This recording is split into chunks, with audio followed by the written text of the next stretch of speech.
मंदिराच्या समोर आपला पेठ पंचायत समितीचा जिल्हा परिषदेचा शुभारंभाचा कार्यक्रम या ठिकाणी पार पडतोय। कालच साखराळे पंचायत समितीचा शुभारंभ काल केला।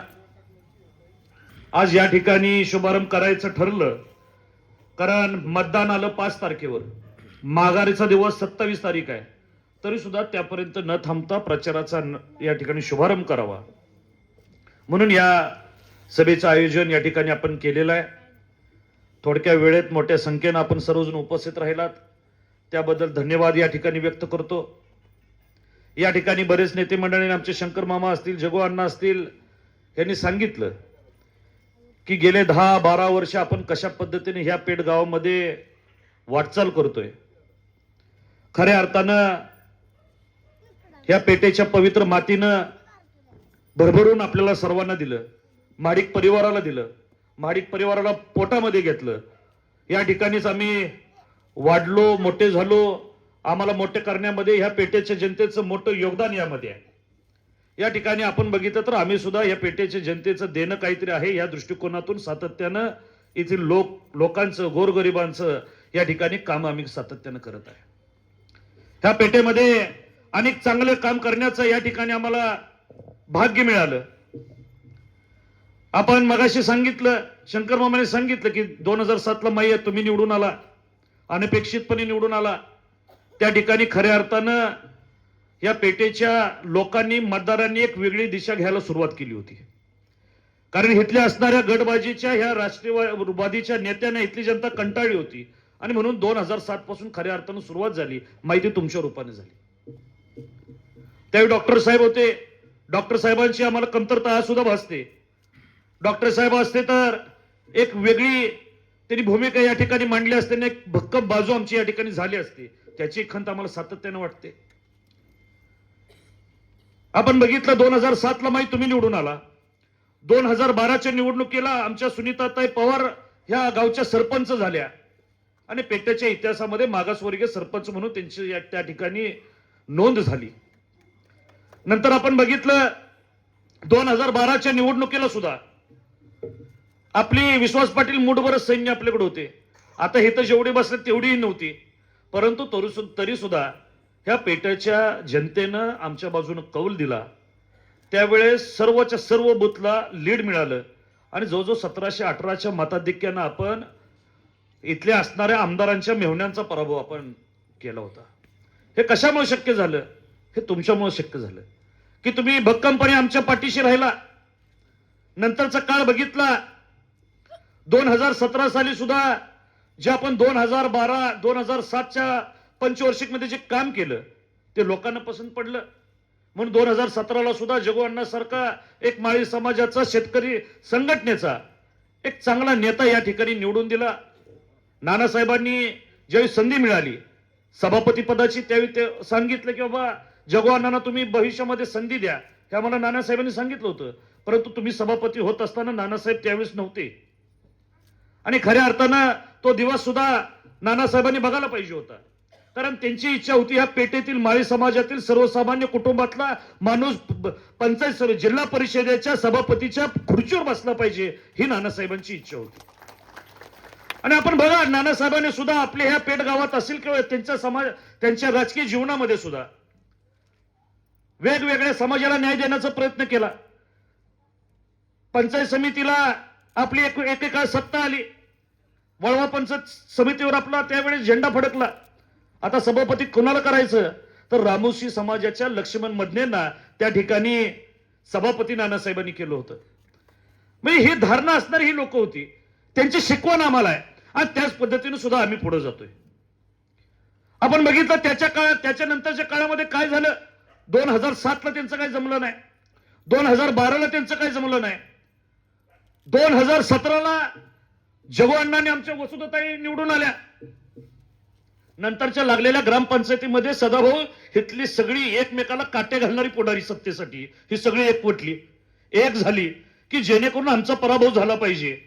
आम्हाला सांगितलं, इथल्या लोकांना सांगितलं की इथली नाहीत, ही बाहेरची आहेत म्हणून आम्हाला हिनवलं, परंतु पेठेची जनता फार सुज्ञ जनता आहे, त्यांना चांगलं कळतं आमची एकतर्फी सत्ता या ठिकाणी सरपंच आणि 9 जागा या पेठच्या जनतेनं निवडून दिली आणि त्या ठिकाणी त्यांचा तोही मुद्दा जनतेनं त्या ठिकाणी तो नाकारला.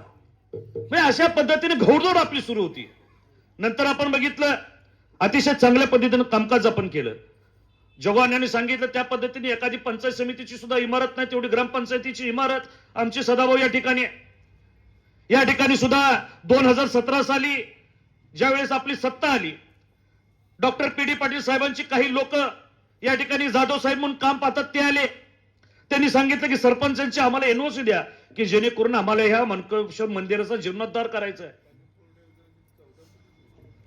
आणि मग या ठिकाणी असणारे सगळे गुरव असतील, माळे असतील, कदम असतील, आम्ही सगळेजण असणारी तिथली जी मानकरे त्यांची बैठक आम्ही ह्या 12 खांबाच्या आत घेतली. त्यांना विचारलं की आदरणीय पी.डी. पाटील साहेब अनेक वर्ष ह्या मंदिराचा जीर्णोद्धार करू पाहतायत, ते एनओसी मागतायत, काय करायचं आहे? बरेच जणांनी ते होय म्हणून सांगितलं, काही जणांनी नाही म्हणून सांगितलं, परत ते होकारावर आलं. परंतु आम्ही सर्वांना विनंती केली, परंतु एकदा काम सुरू झालं तर कृपा करून थांबू नका. ताबडतोब आम्ही पी.डी. पाटलांना फोन करून सांगितलं डॉक्टरांना की तुमची इच्छा पूर्ण होते. सगळ्या मानकऱ्यांनी सगळ्या गुरुवांनी आपल्याला परवानगी दिली आहे. त्यांचा आनंद गगनात मावना, ते प्रचंड खुश झाले होते. लगेच ताबडतोब टीम पाठवून दिली. ह्या पेठाच्या वैभवात भर पडण्यासारखं डॉक्टर पी.डी. पाटलांनी या ठिकाणी जीर्णोद्धार आपल्याला करून दिला.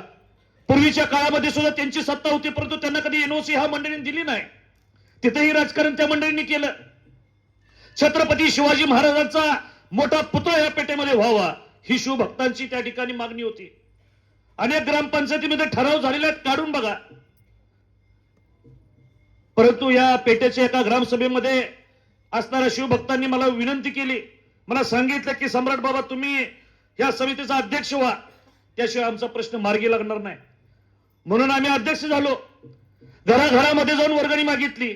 अगदी भाऊ 25 रुपये 10 रुपये पासून 5-5, 10-10 हजार रुपये पर्यंत आम्हाला वर्गणी दिल्या.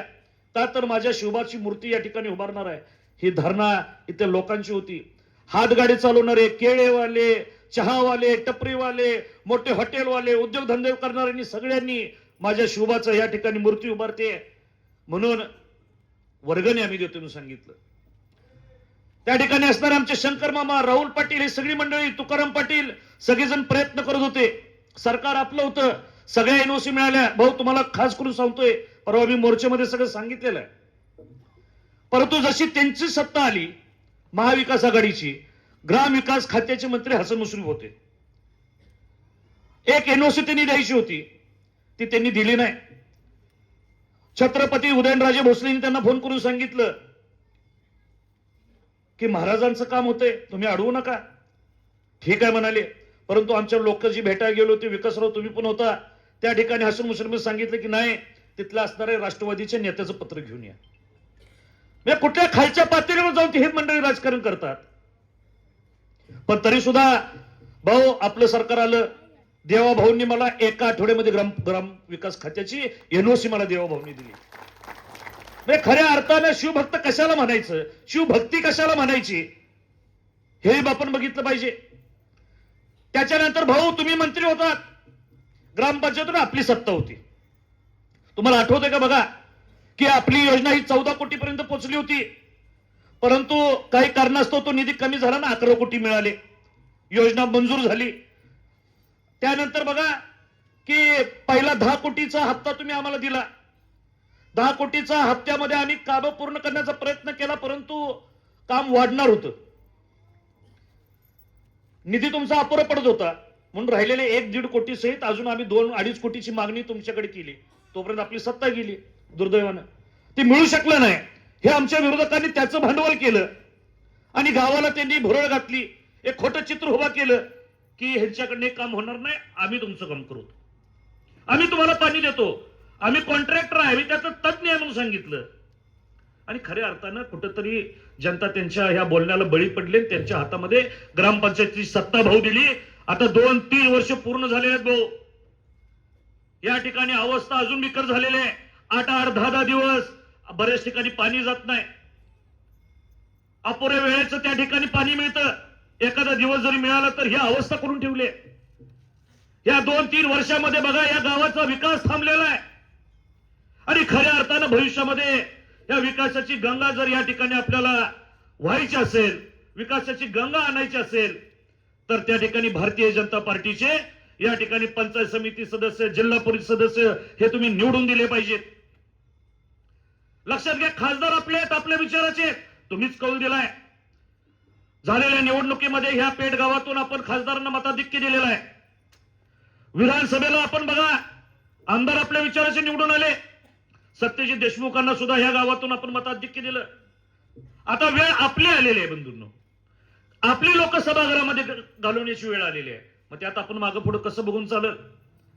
म्हणून मोठ्या मताधिक्यानं जिल्हा परिषदेचे उमेदवार, पंचायत समितीचे उमेदवार हे तुम्ही निवडून दिले पाहिजेत. या ठिकाणी कमळाचा प्रचार चांगल्या पद्धतीने केला पाहिजे. खास करून माता भगिनींना माझी विनंती आहे, ही निवडणूक तुम्ही तुमच्या हाती घेतली पाहिजे.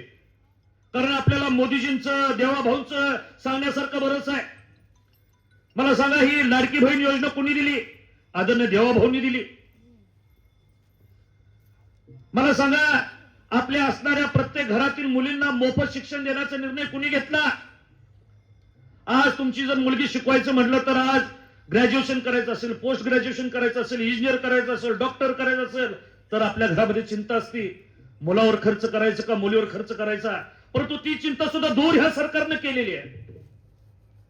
तीही चिंता दूर केलेली आहे. बालवाडीपासून उच्च शिक्षणापर्यंत प्रत्येक मुलीला मोफत शिक्षणाची व्यवस्था आदरणीय देवाभाऊंनी केलेली आहे. हेही तुम्हाला प्रत्येक चुलीपर्यंत जाऊन सांगावं लागेल. पुढे बघा, आपण कोरोनाचा काळ तर असा बघितला की एकेकाची घरं बसली, कोणाकोणाला आपल्या जागा विकायला लागले, घर विकायला लागले. तोही आदरणीय नरेंद्रजी मोदींनी तोही आपला विषय संपवला. जवळजवळ 5 लाखाचं सुरक्षा कवच आपल्याला दिलेलं आहे. म्हणजे उद्या जर तुमच्या घरात कोणाला काहीतरी आजार झाला, हार्टचा झाला, कॅन्सरचा झाला, तर त्या ठिकाणी तुम्हाला 5 लाखाचं कवच, म्हणजे त्या ठिकाणी 5 लाखापर्यंत तुम्हाला कोणतीही त्या ठिकाणी फी भरावी लागणार नाही, बिल भरावं लागणार नाही. हे कुणी केलं? हे आदरणीय फडणवीस सरकार, मोदी सरकारनं केलेलं आहे. भारतीय जनता पार्टीच्या सरकारनं केलेलं आहे. मोफत धान्य कोण देते मला सांगा? मोफत धान्य आज भारतीय जनता पार्टीची सरकार या ठिकाणी आपल्याला, तुम्हाला, आम्हाला सर्वांना देते. पीएम किसान योजना, शेतकऱ्यांच्या खात्यावर पैसे थेट येतात का नाही मला सांगा? हे कोण देते? शेतकऱ्याच्या थेट खात्यावर पैसे शिवाजी महाराज, भारतीय जनता पार्टीचं सरकार असलेलं आदरणीय देवाभाऊच्या सरकारमधून आपल्या थेट खात्यावर पैसे येतात. कित्येक योजना आहेत, सांगण्यासारख्या बऱ्याच आहेत. परंतु या ठिकाणी जास्त पुढे न सांगता सदाभाऊंनी बोलायचंय, पुढे त्यांना सभा करायची. आपणही भविष्यात अजून येणाऱ्या 5 तारखेपर्यंत अजून 1-2 सभा आपल्या चांगल्या पद्धतीने होतील. परंतु लक्षात घ्या, ह्या ढोंगी माणसांना घरी बसवण्याची वेळ आलेली आहे. तुमची आमची एकजूट करण्याची वेळ आलेली आहे. या ठिकाणी लक्षात घ्या की ही काळाची गरज आहे की भारतीय जनता पार्टीचे उमेदवार निवडून आले पाहिजेत. काही जण पैशाच्या जोरावर, काही जण इतर अफवा पसरून ही निवडणूक मारण्याच्या तयारीत आहे. परंतु माझं त्यांना सांगणं आहे, त्यांना आव्हान आहे की ही पेटाची जनता आहे, सुज्ञ जनता आहे. तुम्ही कितीही प्रयत्न करा, भारतीय जनता पार्टीचेच उमेदवार ह्या पेटेमध्ये निवडून आल्याशिवाय राहणार नाहीत, हा आत्मविश्वास माझा आहे. कारण आमच्या बरोबर सर्वसामान्य जनता आहे.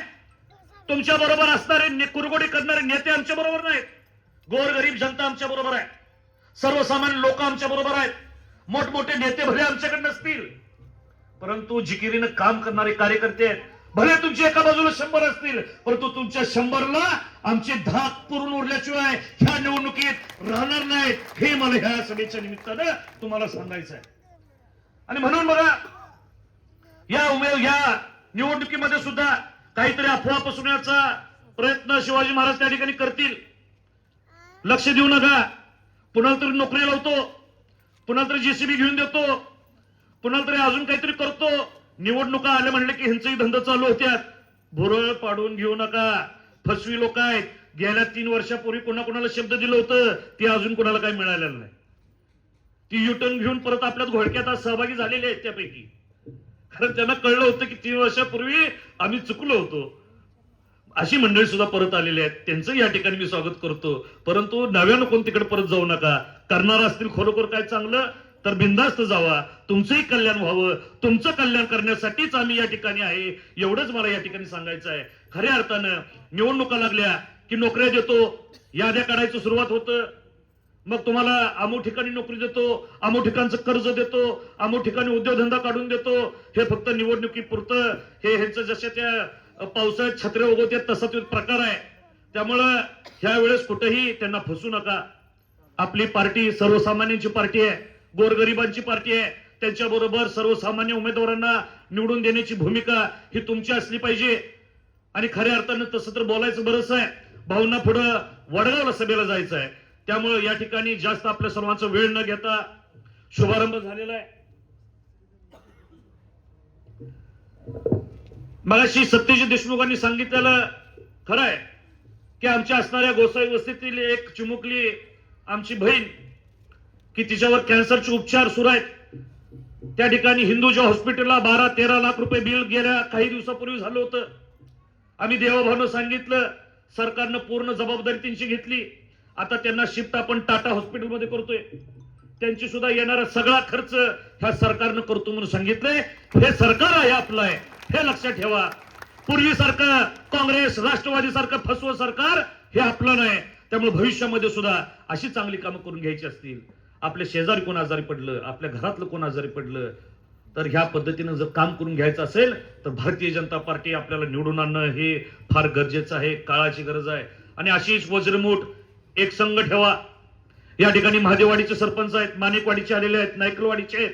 या ठिकाणी त्या ठिकाणी सुद्धा अतिशय चांगल्या पद्धतीचं काम भारतीय जनता पार्टीच्या वतीनं अनेक विकास कामं, अनेक कोटीची विकास कामं तिथेही झालेले आहेत. गेल्या वेळेस सुद्धा लक्षात घ्या की ह्या 3-4 गावांनी आपल्याला चांगली मदत केली होती. या ठिकाणी आमच्या दिलीप जंगल साहेबांनी सांगितलं की या ठिकाणी मी खराखोरा ओबीसी आहे. राष्ट्रवादीने काय केले, डुप्लिकेट ओबीसी तिथे उभा केलाय, 4 पैसे देऊन दाखला काढलाय. पलीकडे प्रदीप नाना नावाचं तुम्हाला माहिती आहे, ते महाशय आहेत सदाभाऊ, कापूस खेडला, त्यांनी दाखला काढलाय 4 पैसे देऊन, त्यांना ओबीसीचं त्या ठिकाणी उमेदवारी दिली. मग मला सांगा, आमच्या या असणाऱ्या ओबीसी लोकांना अन्याय नाही का सांगा? आणि म्हणून खऱ्या अर्थानं ही लोक फसवी लोक आहेत.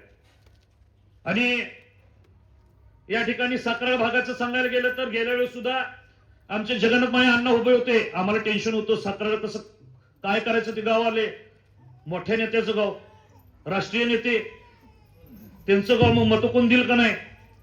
कापूस खेडला कसं होईल, हुबालवाडी कसं होईल? हुबालवाडी लीड, कापूस खेड लीड. सातारा फक्त 100 मतानं मागे राहिलं. आणि आमचे अशोक भाऊ या ठिकाणी उपस्थित आहेत, त्यांच्या मिसेस फक्त 150 मतानं त्या ठिकाणी राहिलं नाही, तर त्या ठिकाणी साताऱ्यात आपला पंचायत समिती सदस्य झाला असता. भाऊ, ही परिस्थिती साताऱ्यातली जनता सुद्धा त्या ठिकाणी वैतागलेली जनता आहे. आणि जी वाढलेली खोटी डुप्लिकेट मतं 100-150 कामगारांची वाढवलेली मतं होती, म्हणून त्यावेळी त्या ठिकाणी झालं होतं. परंतु अजून सुद्धा त्या ठिकाणी तशीच परिस्थिती आहे. ह्यांच्या राजकारणाला तिथली ही जनता कंटाळली आहे. त्यांना सुद्धा एक वेळ दणका द्यायचा आहे. आणि खऱ्या अर्थानं पुन्हा एकदा गेल्यावरती सांगायचे की हा जिल्हा परिषद गट माझा आहे, माझं मतदान या साताऱ्यात आहे, मी माझा उमेदवार पडून देणार नाही. परंतु आमचे जगन्नाथ माळे अण्णा 1,500-2,000 हजार फरकाने निवडून आला अण्णा. आणि ज्या ठिकाणी त्यांचं मतदान आहे त्या ठिकाणी 3 ते 4 मतं आमच्या जोगानाला जास्त आहेत. मग मला सांगा, हे कसे राष्ट्रीय नेते, कसे राज्याचे नेते? परंतु असू द्या, बराच वेळ झालाय, बोललं तेवढं कमी आहे. परतच्या सुद्धा भाषणामध्ये अजून त्यांचे काही किस्से मी तुम्हाला सांगतो पुढच्या ह्याच्यात.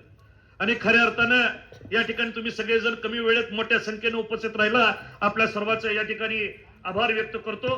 सदाभाऊ तुम्ही आलात, सत्यजित देशमुख आले, तुमचा आभार व्यक्त करतो, थांबतो. जय हिंद, जय महाराष्ट्र. धन्यवाद दादा.